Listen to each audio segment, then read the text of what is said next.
Yeah, no, that's the best part. Oh man. Yeah, looking pretty good for Dark Claw. Some really high level plays from him, sequencing that beautifully. Yeah, that was awesome. I love plays like that. That was really, really well done. But man, and that's the second board clear off Dark Claw's top. Fire. That's even better than the Shadow Flame here. Yeah, he gets to decide which one he wants to use. It's really nice. RDU is smart, not just spamming that second whirlwind there. He's got to know there's 3 different board clears in Dark Claw's deck that deals with his board really well, and he needs that second the second whirlwind to deal with his second patron. Right. Yeah, this late in the game, you gotta expect him to have one of them. Yeah. He does see the one that comes off the top. That's kind of interesting. Maybe he's trying to get the tilt factor back. Yeah. No, but I think it's the right one too, because you get to spam the 7/1 in his face some more. Oh, definitely. Yeah, I like it way better than the Shadow Flame for sure. Yeah, and from RDU's side, he's like, okay, most of his board dies with this whirlwind, and I get to play the ghoul. I always forget that weird thing's name. Yeah, Unstable Ghoul. Yeah, I know. I mess up a lot of cards, and that's one of them as well. Yeah. So you're not upset, but he's gonna be in a second. Because the Big Game Hunter is... Yep, that's what I'm looking at. Big Game Hunter Shadow Flame looking pretty detrimental to RDU's case over there. Yep. We'll see. He doesn't necessarily want to use that because it can still kill Grom or a Big Frothing, but it might be the play. He's already seen Dr. Boom, so that's an argument for using it. If you see Grom, you're probably dead. I mean, maybe. Yeah. Whatever Dark Claw does, and we're still on RU's turn. We're thinking a little bit too far Sure, ahead, right, yeah. But his turn's pretty straightforward up there. Not a whole lot he can do, so yeah. Absolutely right.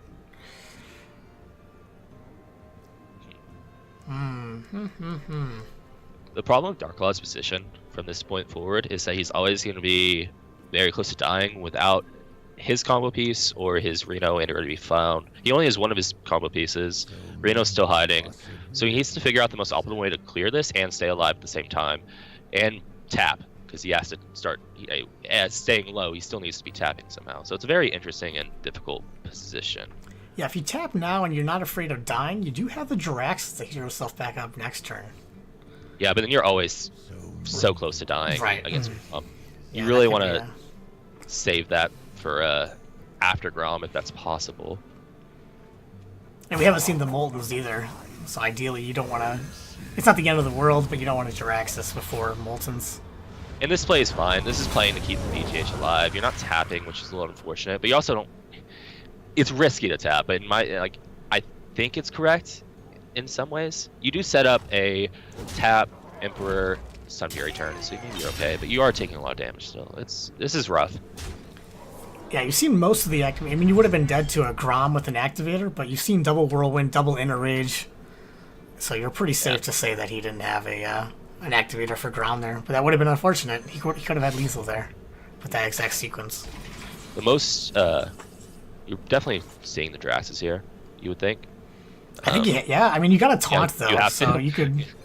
I mean, you necessarily don't have to. You can taunt up Tharson and just hope, and that's a very bad idea, and we know that would be punished by the Execute in RDU's hand. Right. This is like one of the perfect times, I guess, to play Jiraxis, because you do have the taunt in hand, and he only has the 2 cards, so you're not totally worried about Grom. If he has Grom, you'll lose. Sure. It's just fine. You're always going to lose. So, it's fine for now. And he wasn't even necessarily lost yet, too, which is kind of crazy. But yeah, the dream with Jiraxis... Ooh, that's a good top deck. But the dream with Jiraxis is to have the Emperor Thorzen proc on it first, so that way you can drop Jiraxis and Hero Power in the same turn. And Absolutely. a 6/6. That's the dream. Yeah. And I mean, this is a very straightforward turn. You have to play the 6/6, not the Emperor. It's fine. You can even do this. This is really nice. But you have to be spamming 6/6. A lot of people would just play the Emperor and then heal it up, or taunt it up. But getting as many 6/6s out against Warriors best possible, as most possible, is very important. Yeah, definitely. I mean, and what were you discounting anyway? Like, why? What would they be coming on that you would want to get discounted at that exact moment? So yeah, I call it Emperor Syndrome. A lot of players just play that card as fast as possible whenever, without even looking at their hand, because they think, oh wow, it's shiny. Right. Yeah, does things. That's a good way to put it. Yeah. It's like Dr. Boom. Yeah, you could say it for a lot of those big swing cards. There's two. Yeah, it's Emperor, Boom, and Alex Straza are the cards that are most misplayed. I feel like Okay. it's very interesting. Acolyte of Pain is almost in that category too. That card gets misplayed a lot. But See what happens in Game 3. Elephino Open number 18 finals. Darklaw trying to wrap it up with his Murloc Paladin. RDU trying to stave off the sweep here. He's going to go with that Warrior again. yeah, I like this. I mean, kind of keep with it. You don't want the sweep, that's for sure. Yeah. Feels bad. But I like. Yeah, it does. I almost forgot Darklaw was playing Murloc Paladin. You know, it was such a weird set last time with it. I'm pretty interested to see it go. It's one of my favorite decks to watch for sure. He has the Doomsayer again. He's ripped it every time, which has been really helpful. It won't do as much in this matchup. It might kill this unstable goal, maybe, but he's gonna have to time it right, I think, in this one. It's not as straightforward as against face decks where you just slam it on two to stop all the early game pressure. Exactly. But he's still thinking. Yeah, he's still considering it here. He doesn't even hero Doesn't power. even want hero power. I guess because he wants to avoid Fiery War Axe, killing it, and then him going to Battle Rage. Okay. Yeah, I was gonna say, assuming he was playing around some sort of Battle Rage there. Yeah, he doesn't want. Yeah, he just doesn't want his opponent at 29 health after Fiery War Axe comes out. It's smart because that one won't do anything. Right. It won't do anything this game. I think this is gonna be the first Doomsayer he's played that's gonna go off. He slams it and goes face. Yeah, it's nice just to get that value there. You want to get rid of that card for now. You know what you're playing against. Yeah. I like it. Darklaw with a pretty clunky hand here going for. He's not going to be under a lot of pressure to heal bot. So yeah, Darklaw has shown us he's really good at drawing Elephino before drawing Murlocs. So far, when we've watched him play this deck, we have not seen very many Murlocs actually come out, but we've seen him draw Elephino a lot. But here we see one, so that's good. Yeah. That was one of the better cards. I think that or Belcher. Oh yeah, for sure. Otherwise, it would have gotten just like super awkward. Like, what do you just hero power pass there on turn 5? I guess you would have had to. Yeah, you would have had to, which is pretty unfortunate. But over on Ardeus, then, I guess we're gonna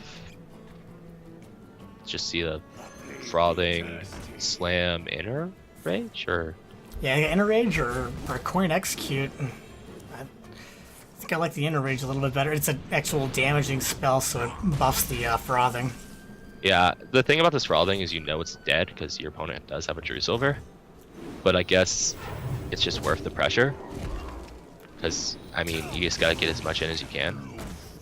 But that Belcher top deck is absolute perfection out of Darklaw's end. I don't know if there's a better card exactly to come out there. Yeah, looking pretty good for Darklaw. RDU is going to have an uphill battle for sure. One thing to point out, though, is Darklaw really doesn't have a AoE clear aside from a Doomsayer going off. He has the Consecrate, but not like an equality to go with it. Well, and he doesn't have AoE clear, and he doesn't have draw mechanics or Murlocs. I mean, he has stuff, and it's all good stuff, but it's not in the right order almost. Right, yeah, exactly, yeah. I mean, he needs Murlocs, he needs, like, draw mechanics now. Like, he needs to get through this deck way faster than he has been, and it's not his fault, obviously. Sure, right, yeah. He's very fortunate this is a slower game. Yeah, he's very fortunate. RDU's whole game has been very slow for the most part. The Aldor, though, that was a huge top deck last turn, coming up on the Dr. Boom.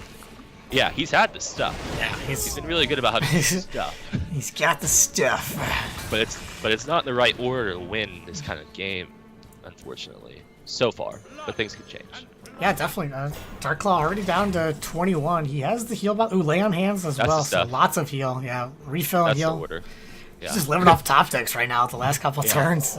Yeah, that's the good stuff right there. And Vigil is really good. Outdoors really good. Warley is really good. Now we're really feeling it.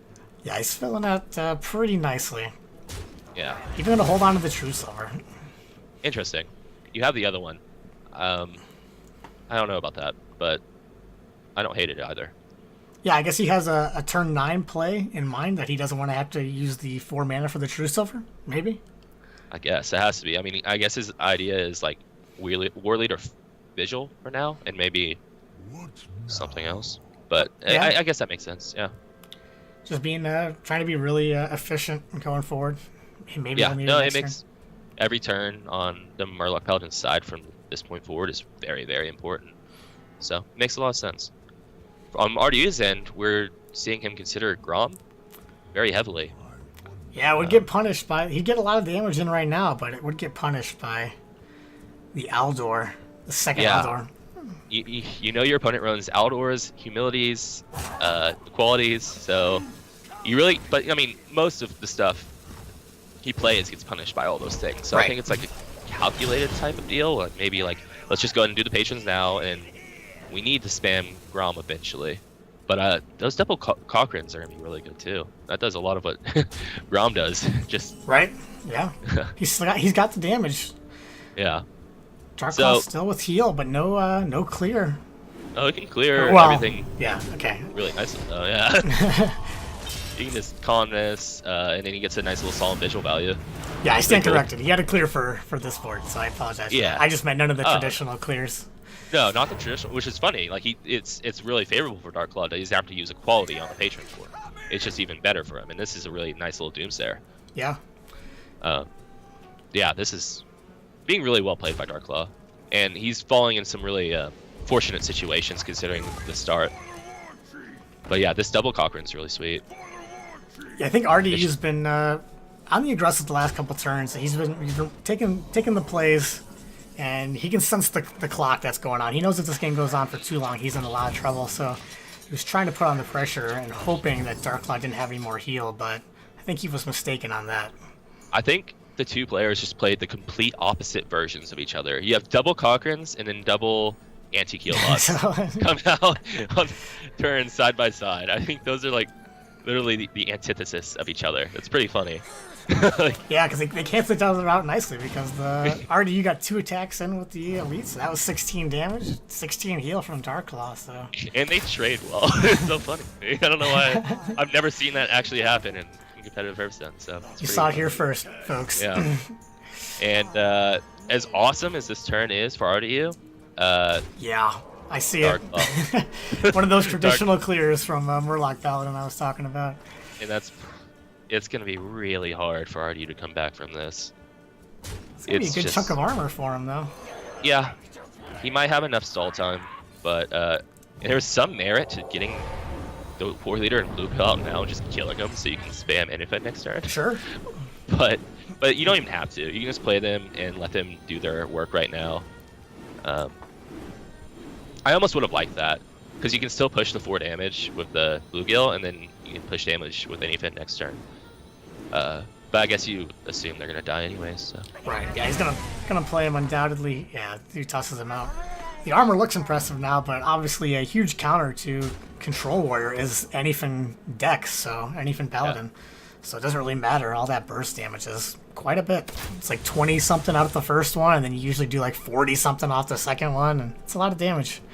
And if Patron doesn't kill the Murloc Paladin fast enough, there's no real easy way for the Warrior to deal with the huge boards anything produce. Yeah, they don't run Brawl or anything like that, so all of their AoE is pretty much gone. Absolutely, and this is a very straightforward turn. You just keep pushing damage, you drop Belcher. You have all the tools to win this game as Darklaw, and unfortunately RDU has just run out of resources for the most part. The Grom that he almost played earlier maybe was the correct play because it's still just sitting there, you know? Right. It's What was he just holding on to? Yeah, so he dies with it in his hand, so didn't see a great way out of that for RDU, so with the concede there, it means Darklaw taking a very quick, very impressive showing over a phenomenal player in RDU. So getting a 3-0 win over RDU is no small feat and very impressive from Darklaw. Yeah, Darklaw, like I was saying earlier, he has been in the open scene for a very, very long time. Maybe one of like the longest veterans coming out of it. So this kind of performance really doesn't surprise me. He's a really, really good player, and so is RDU. And I think we witnessed a really good 3-0. Like if you're gonna watch a sweep, I think that was a very high played sweep. Like Sure. Very Oh good- yeah, very good definitely. set. I did not see that coming at all. I expected that to be grinder 5 games, coming out with some crazy thing in the end. But RDU just really unfortunate, didn't really get the draws that he wanted for those games, and wasn't able to quite pull it off. Yeah, So- and props to Dark Cloud's lineup. I think it was really, really strong. I think Murloc Paladin's still somehow underrated in a lot of ways. Yeah. And I think you're seeing why in this kind of setup. It's really, that was just really well played by both ends. But congratulations, Dark Cloud. That's awesome. Yeah, we've seen a lot of Murloc Paladin in here actually in the finals of the last couple tournaments. I think we've had it the last 3 tournaments, including this one. I believe at least one player in the top 4 had Murloc Paladin. And in this tournament, you're not allowed to change decks throughout the tournament. So that means they progressed all the way through a single elimination tournament with Murloc Paladin. So it's legit, guys. If you thought it was it was a troll deck, it's not. It's really good against control, especially. Yeah, it's a pretty unique list. And it's very hard to play list in a lot of ways. Yeah, there's some very subtle, just like Freeze Mage, there's some subtle intricacies in it that cannot be overstated. But yeah, I'm super ecstatic with what I just saw. It was a great series, a great few games. I'm very thankful you had me on. Yeah, that will mostly wrap it up for us. We'll do some closing announcements here. We're going to show you the bracket in case you're just joining us. You missed a really great tournament and a really great finals. But Dark Claw going to take the championship of Elephino Open number 18. So RDU came really close to being the first repeat champion in this tournament, but the streak lives on. Nobody has ever won this tournament twice, but Dark Claw will have a chance to defend his title next Sunday. We run this tournament every Sunday on strivewire.com. If you want to sign up on there, look for Elephino Open number 19. The tournament itself will be on April 10th, and it actually starts at 12 p.m. Central Time. The stream will take place at the same time I did today, which is 6 p.m. Central Time on my channel, twitch.tv, Elephino HS, and Firebat's channel as well. He's very gracious enough to allow us to cast on his channel. Sometimes he joins me, but even if he's not able to join me that evening, he will allow me to cast on his channel. So we're really thankful to him. Gets us a lot of viewership and really helps the open scene as well, which I know is really important to him, getting the opens tournament scene going again. So we did a quick thank you to Strivewire. Definitely check them out if you want to get involved in the open Hearthstone scene. And if you don't think your Hearthstone skills are quite up to par, once again, check out Gamer Sensei, and maybe they can help you bring your game to the next level. But that'll do it for us. Any closing words, W. Los? Hey, great tournament. Thanks for having me. Yeah. Okay, I really do appreciate it. It's much better than casting alone, so I really do appreciate you joining me this evening, and I valued your insights. So hopefully we can get you back involved in some of these, hopefully in the future, maybe. Yeah, absolutely. I'd love it. Okay, cool. That'll do it for us. Thank you guys for watching. We're going to thank all of our players for playing. Really impressive show from all of them. One last congrats to Dark Claw for taking the championship. That'll do it for us. You guys have a good one. Yeah.